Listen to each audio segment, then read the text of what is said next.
بسم اللہ الرحمن الرحیم۔ تعجب ہے کہ اللہ اپنی اتنی ساری مخلوق میں سے مجھے نہیں بھولتا، اور میرا تو ایک ہی اللہ ہے، میں اسے بھول جاتا ہوں۔ اقوال عقل مندوں کے لیے ہوتے ہیں، نادانوں کو ان سے کوئی فائدہ نہیں ہوتا۔ صبر کا دامن ہاتھ سے نہ چھوڑو، ہر کام آسان ہونے سے پہلے مشکل ہوتا ہے۔ میرے پاس وقت نہیں ان لوگوں سے نفرت کرنے کا جو مجھ سے نفرت کرتے ہیں، کیونکہ میں مصروف رہتا ہوں ان لوگوں میں جو مجھ سے محبت کرتے ہیں۔ کسی کو اچھے عمل سے دلی خوشی دینا 1000 سجدے کرنے سے بہتر ہے۔ روئے زمین پر اکثریت میں ایسے لوگ ہیں جو دکھ، تکلیف، اذیت، فریب اور دھوکے تو انسانوں کو دیتے ہیں اور معافی اللہ سے مانگتے ہیں۔ فتنہ انگیز سچائی سے مصلحت امیز جھوٹ بہتر ہے۔ تمہارے اخلاق کی قدر بھی لوگ اس وقت کرتے ہیں جب تمہارے پاس دولت ہو۔ غریب کتنا ہی خوش اخلاق کیوں نہ ہو، لوگ اس کے اخلاق کو اس کی مجبوری سمجھتے ہیں۔ اگر تم چاہتے ہو کہ تمہارا نام باقی رہے تو اپنی اولاد کو اچھے اخلاق سکھاؤ۔ میرے اچھے وقت نے دنیا کو بتایا کہ میں کیسا ہوں، اور میرے برے وقت نے مجھے بتایا کہ دنیا کیسی ہے۔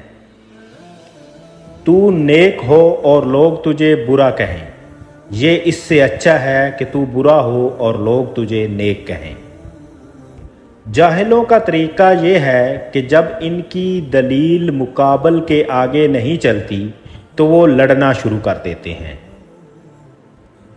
اچھی عادات کی مالکہ، نیک اور پاک دامن عورت اگر فقیر کے گھر میں بھی ہو تو اسے بادشاہ بنا دیتی ہے۔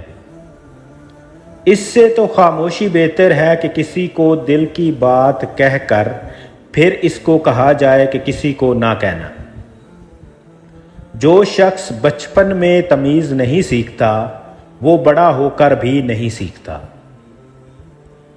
سب سے زیادہ سخت گناہ وہ ہے جو اس کے کرنے والے کی نظر میں چھوٹا ہوتا ہے۔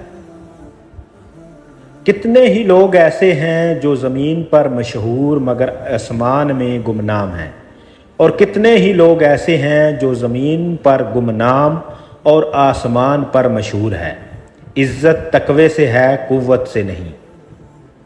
کسی کو دینے میں جو بات ہے وہ کسی سے لینے میں نہیں۔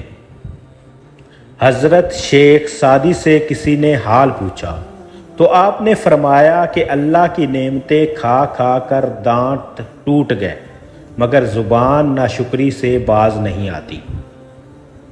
آہستہ آہستہ چلنا اور منزل تک پہنچنا دوڑنے اور راستے میں رہ جانے سے بہتر ہے۔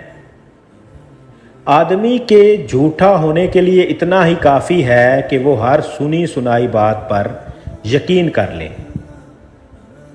جو تیرے سامنے اوروں کی برائی کرتا ہے وہ اوروں کے سامنے تیری بھی برائی کرتا ہے۔ دن کی روشنی میں رزق تلاش کر اور رات کو اسے تلاش کر جو رزق دیتا ہے۔ اگر تم اللہ کی عبادت نہیں کر سکتے تو گناہ کرنا بھی چھوڑ دو۔ جو دکھ دے اسے چھوڑ دو، اور جسے چھوڑ دو اسے پھر دکھ نہ دو۔ اگر سوتے وقت نیند میں تمہیں جھٹکے لگتے ہیں تو سمجھ لینا کہ تم پر ان 3 میں سے کسی ایک چیز کا اثر ہو سکتا ہے۔ ایک کالا جادو، دوسرا کوئی سایہ، تیسرا کسی چیز کے خوف میں مبتلا رہنا۔ شیخ سعدی اور ان کا بیٹا تہجد پڑھ رہے تھے کہ دعا کے بعد ان کا بیٹا بولا، بابا جان سب سو رہے ہیں اور ہم عبادت کر رہے ہیں۔